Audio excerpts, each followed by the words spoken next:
successful people ever. You've built an incredible company that has a lot of impact. What advice do you have for young people today? How to live a life they can be proud of? How to build something that can have a big positive impact on the world? Well, let's break that down, because I think you proud of, have a big positive impact, Well, you're actually listening. and This how is to great. live your life are actually three different things that I think, I mean, they could line up, but and also, like, what age of people are you talking to? Because I mean, I can, like, High school and college, so you don't really know what you're doing, but you dream big, and you really have a chance to do something unprecedented. yeah. So I Also guess for just people my age. okay, so let's maybe start with the kind of most philosophical and abstract version of this. Yes. Every night when I put my daughters to bed, we go through this thing, and it's they call it the good night things, because we're basically what we talk about at night. And I Good night. go through them. Sounds like a good show. It's, yeah, the good night things. Mhm. Yeah, Priscilla's always asking. She's like, "Can I get good night things?" It's like, I don't know. You go to bed too early. But it's but I basically go through with Max and Augie. What are the things that are most important in life, right? That it's like, what do I want them to remember and just have, like, really ingrained in them as they grow up? And it's health, right? Making sure that you take care of yourself and keep yourself in good shape. Loving friends and family, right? Because having the relationships, the family, and making time for friends, I think is perhaps one of the most important things. And then the third is maybe a little more amorphous, but it is something that you're excited about for the future. And when I'm talking to a 4-year-old, often I'll ask her what she's excited about for tomorrow or the week ahead. But I think for most people, it's really hard. I mean, the world is a heavy place, and I think, like, the way that we navigate it is that we have things that we're looking forward to.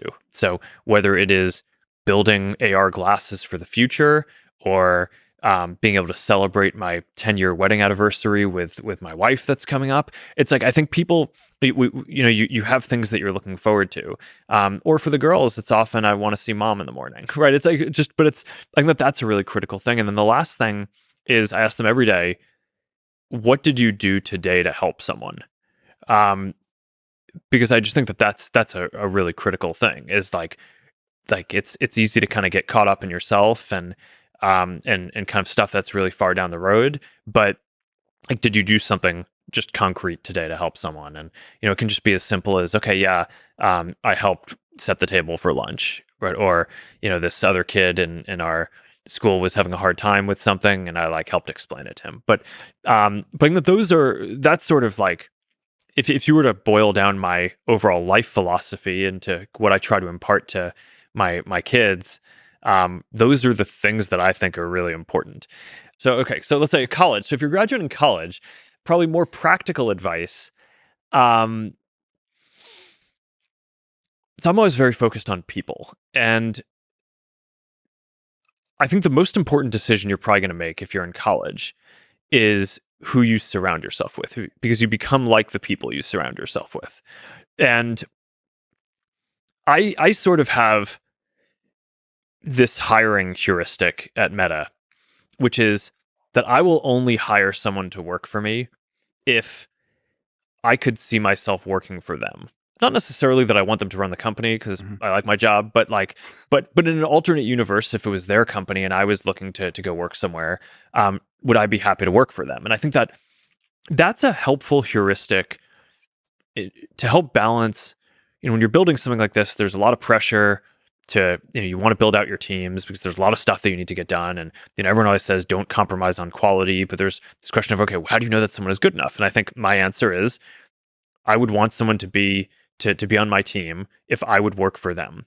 But I think it's actually a pretty similar answer to, like, if you were choosing friends or a partner or something like that. So when you're kind of in college, trying to figure out what your circle is going to be, trying to figure out, you're evaluating different job opportunities.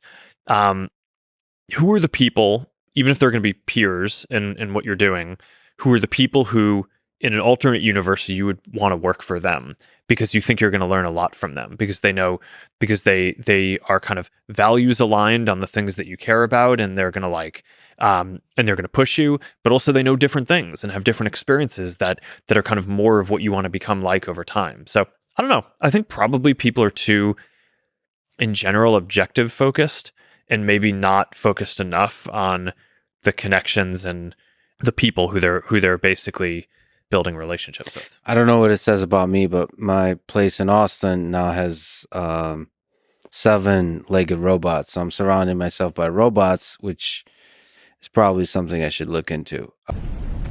Don't